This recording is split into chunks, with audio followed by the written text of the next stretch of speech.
Саламатсыздар, урматтуу депутаттар, урматтуу Талат Турмаматович, Чойбеков, 21 округ, Талас. Урматтуу депутаттар, өткөн аптада иш сапарыбыз менен Россия Федерациясында болдук.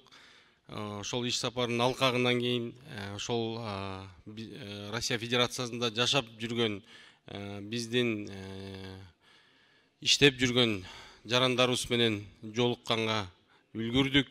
Ошол биздин жарандарыбыздын абдан көп социалдык маселелерин угуп, сиздерге жеткирип коюуну суранышты. Ошолордун бирден бир маселеси бүгүн жаңыдан барган биздин жаш улан кыздарыбыз, жаңыдан барган жарандарыбыз тилди билбегендиктен, ошол жердеги мыйзамды билбегендиктен ар кандай орчундуу маселелерге учурашып атат да.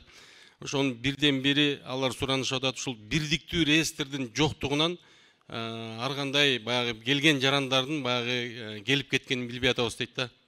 Биз дагы өткөн аптада билесиздер, элдик топтун жыйынында ушул социалдык өнүктүрүү кызматкерлери келип бизге маалымат берди. Аларда дагы бир жалпы бирдиктүү реестр жок болуп атат да. Ошону Талант Турмаматович сиз протоколдук тапшырма берип, ушул бирдиктүү реестрди жалпы Кыргызстан боюнча ушул түзсөк, ошолордун баягы Россияда, Казакстанда жүргөнүн бардыгын мамлекет билиш керек. Эмне кылып, кандай кылып оокат кылып аткандарын.